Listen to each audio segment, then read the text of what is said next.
In this episode, we are discussing enemy, in quotes, enemy energy when it comes to both numerology and astrology. Is it even real? What does it mean for us? How can we utilize it, apply it to make our lives better? That's what we're talking about in this episode 57 of Real Occult, where we apply numerology and astrology to the material world. So let's jump right into it. I see all the time online, YouTube, Twitter, blog posts, people talking about enemy energy in a fear-mongering type of way. Be careful. Your enemy year's coming up. You're a 3 life path. Your enemy is the 4 energy. You're a 1 born. You're born on the 1st, 10th, 19th, 28th. Your enemy is the 9. All of these kinds of statements, I see them all the time and they absolutely drive me bananas. They grind my gears because it is so far removed from the reality of what these energies bring to the table. It grinds my gears. It drives me bananas. Really quick, if you do not know who I am, this might be your first time finding this podcast. My name is Tristan Garrett Mueller. I currently run a 164 kid before school and after school program. So that's kids, parents, families, and I run a numerology and astrology school community where we help wealthy parents improve their children's spiritual foundation through our multi-layered numerology and astrology system. Earlier this week, we had a father of 5. We had a mom of 4. Both join our community. It's currently free, school.com/real occult. That's what I do. I help families improve their spiritual foundation with my multi-layered numerology and astrology system. We do that in the 164 kid school program, and we do that through our online school community, skool.com/real occult. So that's a little bit about my background. Now let's get back to this enemy year talk. A great example is earlier this year, Elon Musk, when it comes to Chinese astrology, is a pig-born person, the 12th sign, and we are currently in the snake year. So if you look at the zodiac wheel, the pig and the snake are directly opposite from each other. And so people say they are enemies, just like you would have the rat as the first sign and the horse is directly across from the rat. The rat and the horse are, in quotes, enemies. And then we already used the example, if you're born on the 1st, people will say you do not get along with those born on the 9th. If you are a 3 life path, you do not jive well and get along well with the 4 energies. Without even realizing it, what these people are describing is opposing energy that is meant to refine you. That's it. There's no personified energy. The energy is not another human being. It has no ill will against you. In mountain climbing, people talk about K2, the killer mountain. The mountain is not there trying to kill you. The mountain is simply existing. It does what it does. It has avalanches. It has seracs fall. If you happen to be there when a serac falls and you get wiped off the mountain had no ill will against you. It wasn't trying to hurt you. It wasn't trying to kill you. It did not set out to kill you. There's a tendency to personify these energies. And that loses so much of the nuance that numerology and astrology brings to the table. So you have this science that is so unbelievably nuanced for every single individual person. And now we're just going to personify and strip away all of that nuance that makes these studies and sciences so amazing. These old school ways of viewing the world. And so in interacting and learning what these experiences are trying to teach us, we strip away all that by personifying this energy as an enemy. When you are moving through opposing force, so we'll use Elon Musk, the snake and the pig example. Pig currently going through a snake year. As this happened all over the internet, as Tesla stock was falling, as Trump was doing all the tariffs, Trump and Elon were having their falling out, all this stuff. So many of these pop culture style numerologists and astrologists were out here saying, see, that enemy year is hitting hard. Elon wasn't ready for his enemy year. My position, my take, is simply as we move through these energies that are moving directly opposite. So if you are that pig, you are, and we'll just say you are moving 100% perfectly north. That snake energy is moving 100% perfectly south. That's all that this means. You are coming into an energy that is as opposite as you can possibly get. That energy is not your enemy. It's not here trying to derail your life and screw everything up for you. It is here to refine you. You're going to be forced to move a little bit different. And this friction, this tension is where the growth is. So as Elon has all of these experiences that happen throughout the year, the stock's at 400, now the stock's down to the high twos, mid twos, or wherever it fell to. Here we are at the end of the year, coming into the end of the year, the stock's back up to the 400s. You had all of this friction, all of this tension, all of these hardships, struggles, because the energy is moving as 100% opposite from you as you can get. You're trying to move north. This thing is a headwind moving directly south, 100% in the opposite direction. That creates friction. That creates challenges. That creates problems, hardships, barriers, obstacles for us to overcome. As we overcome these obstacles, as we move through these experiences, we learn lessons. These lessons now help us improve in the future. It's the whole take 2 steps back to take 5 steps forward, take 3 steps back, take 9 steps forward. It's that type of idea. The setback sets up the comeback.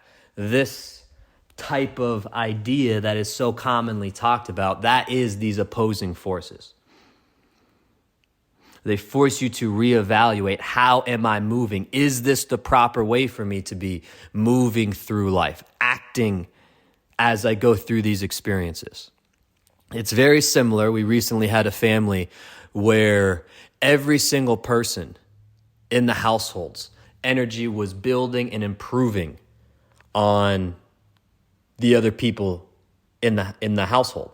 So the son, as he was going through these transits, the lessons he was learning was helping dad move through his transits, which was helping mom move through her transits, which is now helping youngest son move through his transits, which was helping middle daughter move through hers, which now tied back into oldest son, which tied back into... So all of these people, this was all a positive reinforcing loop of family experiencing lessons, and it's all building and helping each other. This is a positive feedback loop. And I've talked about these types of ideas in episode 49, Learning from Family, and also, I believe, episode 51 of the podcast here, Family is an Asset, is episode 51, episode 49, Learning from Family, about how your family members and the circumstances you're born into are meant to be so that you experience these lessons. And so within that, we had a family where they're going through a node reversal. The oldest son has Rahu, Ketu in the 5th and 11th. Rahu, 5th house, Ketu, 11th house. Rahu is obsessive energy. Ketu is detached energy. 5th house is expression, self-expression, hobbies, playfulness. 11th house would be gains, community, social circle. And so oldest son, Rahu 5th, Ketu 11th. Youngest son, Ketu 5th, Rahu 11th. And both of them were moving through a node reversal half a year, roughly a year apart. So the oldest son was having Ketu in the 5th house, Rahu in the 11th. They were describing how for the first time in their life, they completely understood why their brother acted and moved through life the way he did.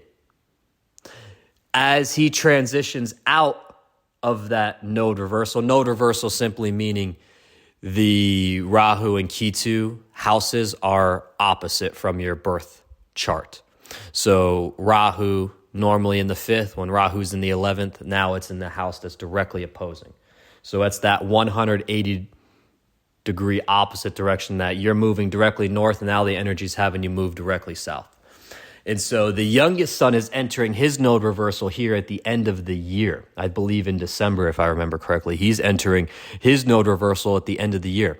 So oldest son is now going to help younger son is going to guide them through that reversal, as now he'll be, oldest son just went full circle. Youngest son's now moving into his opposing energy and will, for the first time in his life, be moving the exact same way that older brother does. So now older brother, who's been through both sides of the equation, can now bridge that gap for the youngest. And parents are kind of scattered throughout, so they have their own role to play for both of their children. And so the whole point, anytime you have these energies moving opposite direction, 180 degree opposite direction. This is not an enemy energy that's personifying the energy too much. This is here to refine you, here to teach you lessons so that you can move forward in the future accordingly. The enemy energy is not, an enemy in quotes, energy is not out to get you. It's not the boogeyman. This also holds true with the Saturn return. It's like these are karmic checkpoints for us to be able to examine our actions, the way we think through things, the way we move through these experiences that we have on this universe, in this universe, on this planet, so that we can do better in the future. Elon Musk enters his enemy year. Everyone's saying, oh, Tesla's dead. Tesla goes through massive downturn, and here we are sitting at the end of the year, the exact same spot we were at the beginning, stock price-wise. And everything that happened in between was simply there to help support and set up support for Elon and Tesla to go move forward into the 500-600s or wherever the heck the stock ends up going. Regardless of what you think about Elon, this isn't even about Elon and Tesla or anything like that, because it doesn't really matter.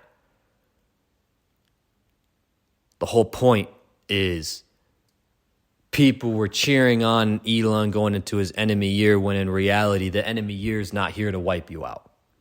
It's here as a karmic checkpoint for you to examine how are you moving through life. If you're a 3 life path and you come into contact with 4 energy, you're born on the 3rd, the 12th, the 21st, the 30th, and you come across someone who's born on the 4th, 13th, 22nd, 31st, you guys are not destined to not be friends. You guys are not destined to constantly be butting heads. 3 is playful, childlike. 4 is law, order, structure. Those energies are there to teach you. The 4 is there to give the 3 some structure. The 3 is there to give the 4 some playfulness and some bigger picture thinking. The 1 and the 9, the 1's beginnings, the 9's are completions. They're not destined to always be butting heads. They can form an unbelievably beautiful partnership. This person begins it, this person finishes it. This person starts it, this person finalizes the fully finished product. Yet out here, people talk about enemy energies, stay away, avoid, be fearful of. The universe is going to come deliver you a painful experience. The universe is going to hurt you. That happens if it has to. As we move through the 3 layers of karma, you have the foundational karma, which is given to us from the imprinted energy of our birth. That's viewed through the birth chart. We have the current layer of karma, the middle chunk, currently unfolding karma, which is viewed through the current transits. What sign is the planet in? What house in our birth chart is that sign in? Where are these energies active? So right now, Jupiter just went retrograde in the sign of Cancer. Where in your house structure, your birth chart, is the sign of Cancer? Is Cancer in your first house? Is Cancer in your 5th house? That's where Jupiter's currently moving through. So that's the area of your life you're currently being impacted by Jupiterian energy. That's the current layer of karma. Then you have the created karma, the highest level of karma. This is where we think about you do this and then you do something bad to someone and now something bad happens to you. This is that created level of karma, that top layer, where the universe is gauging the status of our learning based on how we respond to these experiences that we have as we move through this current layer of karma. The foundational layer sets the stage for our life. The current karma is the day-to-day events and experiences that we have happen. That created layer, that top layer, is how we respond to that current layer of karma. And that's gauging the status of our learning. Once we've learned our lesson, the universe no longer has to deliver us experiences to test whether or not we've learned our lesson. We now move on to the next lesson.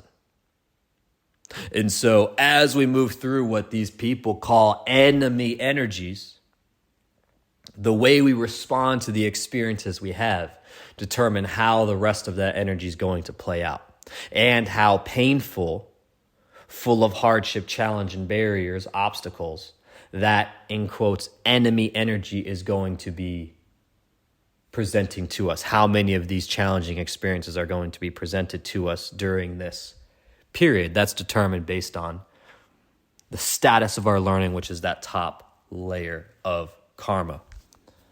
If you have made it this far, I genuinely appreciate you for listening. This got longer than I was anticipating it to get. With that said, the universe truly wants you to win. And that's, I think, where this enemy energy really gets under my skin. The universe wants you to win. The universe wants you to succeed. We simply have to learn the lessons we're meant to learn in this lifetime along the way and before we get the goodies at the end of the road. If you never learn your lesson, which you demonstrate to the universe through your actions, whether or not you have learned, same conditions, meaning the same experience presented to you, new action, new response to those conditions presented to us, means we have learned. Same conditions, same action, by definition, we have not learned, which means the universe is going to respond by giving us more of those experiences in an increasing level of intensity or an increasing variety of experiences. Those are the two levers the universe pulls the most frequently. Increases the intensity.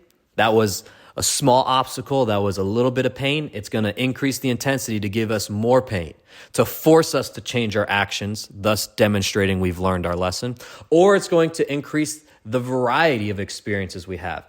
We had some pain and hardship here. Now it's going to give us a little pain and hardship over there, trying to force us into changing the way we respond in these experiences? Presented with the same conditions, do we respond in a new way?